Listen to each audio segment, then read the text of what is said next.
Subscribe करें ज्ञानरूप channel को और बेल आइकन को दबाएं लेटेस्ट एजुकेशनल वीडियोस सबसे पहले देखने के लिए। दोस्तों मैं आपका स्वागत करता हूँ आप सभी लोगों का ज्ञानरूप के एक और नए एजुकेशनल वीडियो में। तो इस वीडियो में बात करने वाला हूँ कि डिस्टेंस से अगर आप एमबीए करते हैं तो उसके पॉजिटिव साइड क्या है और नेगेटिव साइड क्या है, दोनों ही आपको बताने वाला हूँ। तो पूरा वीडियो देखना शुरू से लास्ट तक ताकि कोई भी इन्फॉर्मेशन आप मिस ना कर सके।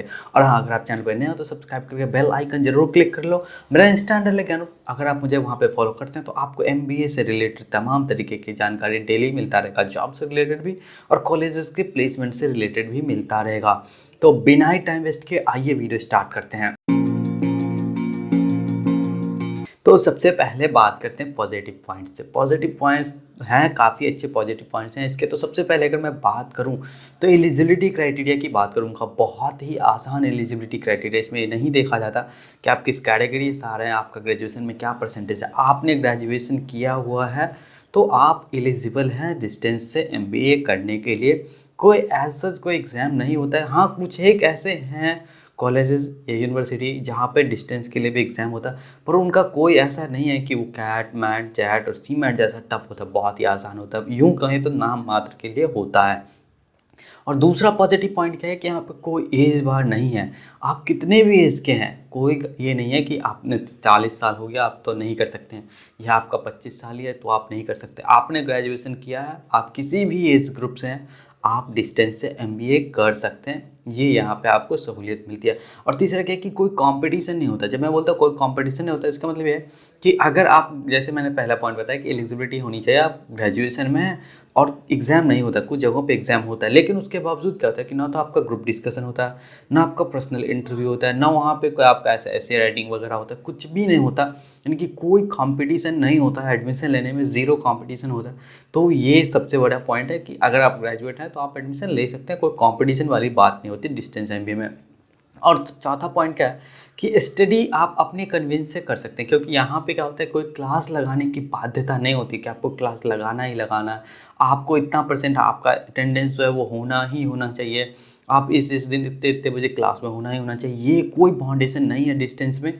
आप जब आपका मन करे आप पढ़ो, जब आपका मन ना करे आप ना पढ़ो। तो ये आपको यहाँ पे सहूलियत मिलती है कि आप अपने हिसाब से अपना स्टडी जो है वो प्लान कर सकते हैं। कोई आप पे प्रेशर डाल के नहीं बोलेगा कि हाँ अभी ही पढ़ना है आपको या तब नहीं पढ़ना है। तो ऐसा कुछ नहीं है, आप अपना स्टडी प्लान करिए और आप पढ़ सकते हैं। सबसे बड़ी बात कहने की फ्लेक्सिबिलिटी होती है इस कोर्स में। फ्लेक्सिबिलिटी इन द सेंस की है कि आप अगर इस बार आपने, जैसे आपने एडमिशन लिया और आप 1 साल का गैप चाहते हैं तो आप आसानी से गैप ले सकते हैं। आप पे कोई बाउंडेशन नहीं है कि आप इसी बैच में पास करोगे तब जा करके आपको जो है इंटर्नशिप में बैठने का मौका मिलेगा, या जो कैंपस प्लेसमेंट का मौका आएगा उसमें बैठने का मौका मिलेगा। ऐसा कुछ नहीं है। आप चाहे तो आप गैप ले सकते हैं, 1 साल का ले सकते हैं, 2 साल का ले सकते हैं। यहाँ पे कोई ऐसा बाउंडेशन नहीं है कि कोर्स की ड्यूरेशन जो है, जैसे मान लो कि 21 से लेकर के 23 तक है तो आपको इसी में क्लियर करना है, या हार्डली आप अगर नहीं कर पाए तो आपको कोई प्रॉब्लम हो जाएगी, आपकी जॉब नहीं लगेगी, आपकी इंटर्नशिप नहीं लगेगी।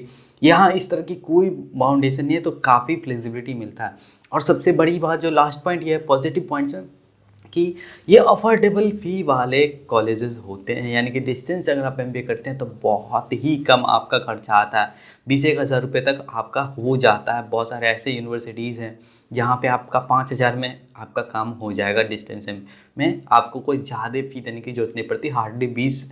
कोई ऐसा इक्का दुक्का होगा जो 25 से 30 तक जाता होगा, नहीं तो जनरली जो है 20 तक में सारे कॉलेजेस के फ़ीस कवर हो जाते हैं। कोई कितना भी एडवर्टाइजमेंट कर ले उसका भी फ़ी उतना ही होता है। तो ये तो थे पॉजिटिव पॉइंट्स कि डिस्टेंस एमबीए आप करते हैं तो आपको क्या क्या बेनिफिट मिल रहा है।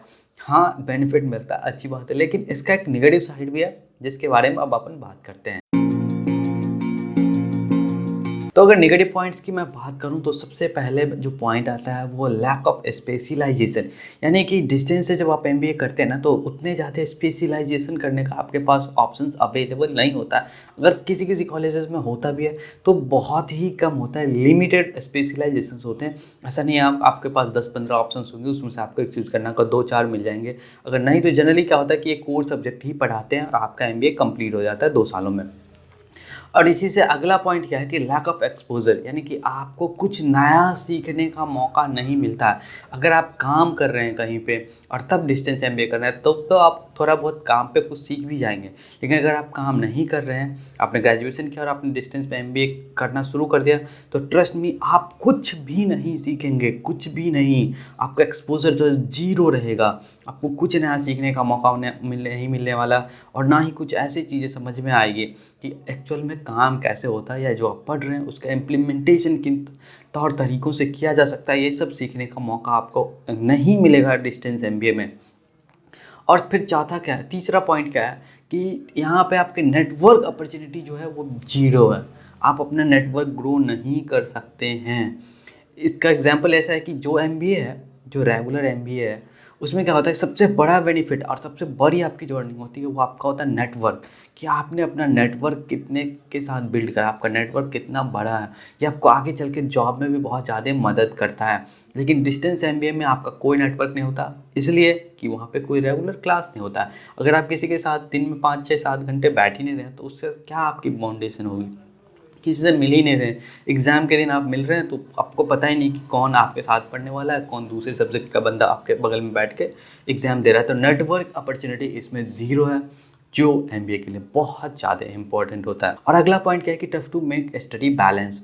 इसमें क्या होता है कि अगर आप काम कर रहे हैं तो आपके लिए काम करना और पढ़ना दोनों बैलेंस करना बहुत ही ज़्यादा टफ हो जाता है। आप दिन भर ऑफिस में काम करते हैं, फिर आप थक करके आते हैं, फिर आपको पढ़ना होता है, तो ये बैलेंस करना बहुत ही ज़्यादा हार्ड हो जाता है। और फिर आप अपना स्ट्रेस लेते रहते हैं, आप अपने पे लोड डालते रहते हैं। तो ये भी एक इसका फ्लिप साइड है कि आप बहुत ज़्यादा स्ट्रेस में हो जाते हैं कि हाँ मेरा एग्ज़ाम आ रहा है तो मेरे को पढ़ना भी है। अब साला बॉस चिपका चिपका के काम दे रहा है, इवनिंग में लेट छोड़ रहा है, तो उसको भी झेलना है, स्टडी पे भी फोकस करना है, सामने एग्ज़ाम आ रहा है उस पे भी कंसंट्रेशन बनाए रखना है। तो ये सब बैलेंस करना बहुत ही ज़्यादा टफ हो जाता है। और अगला पॉइंट क्या है कि नो प्लेसमेंट। जी हाँ, डिस्टेंस एमबीए में ज़ीरो प्लेसमेंट होता है, कोई प्लेसमेंट वहाँ पे होता ही नहीं है। कोई आपको इंटर्नशिप का मौका नहीं मिलेगा, कोई प्लेसमेंट का मौका नहीं मिलेगा। और ये सबसे बड़ा बैक ड्रॉ है, क्योंकि आप तभी एमबीए करते हैं जब आप सोचते हैं कि एमबीए कर लेने से मेरी हाँ इस लेवल की जॉब लग जाएगी, मेरा इस तरीके का कंपनी मेरे मुझे मिल जाएगा। लेकिन यहाँ पे ऐसा कोई ऑप्शन नहीं है। आप आए, आपने एडमिशन लिया, आपने एग्ज़ाम दिया, आप पास हो गए, अब आप सर्टिफिकेट लीजिए, घर जाइए, अभी आपका कुछ नहीं हो सकता। और सबसे लास्ट पॉइंट है नो कॉर्पोरेट रिकॉग्निशन। इसमें क्या होता है कि ऐसा नहीं है कि आप जो एमआईटी से डिस्टेंस में करके आ रहे हैं या आप किसी और कॉलेज से करके आ रहे हैं तो आपका जो है रिकॉग्निशन अच्छा होगा, आपको जॉब जल्दी मिलेगी। ऐसा कोई रिकॉग्निशन नहीं है कि फलां कॉलेज या फलां यूनिवर्सिटी से डिस्टेंस में एमबीए करके आने वाले बच्चों को कोई प्रायोरिटी दी जाएगी, स्टूडेंट्स को कोई प्रायोरिटी दी जाएगी जॉब में।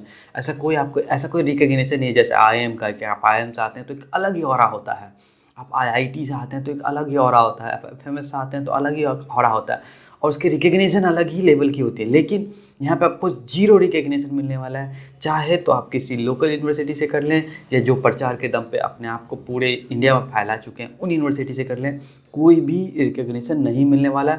आपकी डिग्री की वैसे ही वैल्यूएशन होगी जैसे दूसरे की होगी। आपका कोई एक्स्ट्रा नहीं होगा कि हाँ आप एसआरएम से करके आ रहे हैं तो आपकी रिकॉग्निशन अच्छा है, ऐसा कोई यहाँ पे ऑप्शंस नहीं मिलने वाला है। तो आज की वीडियो में बस इतना ही। अगर आपको लगता है कि कोई पॉइंट छूट गया है, आपको और जानकारी आपको चाहिए तो कमेंट सेक्शन में कमेंट करके पूछ सकते हैं। तो मिलते हैं कल एक नए वीडियो में।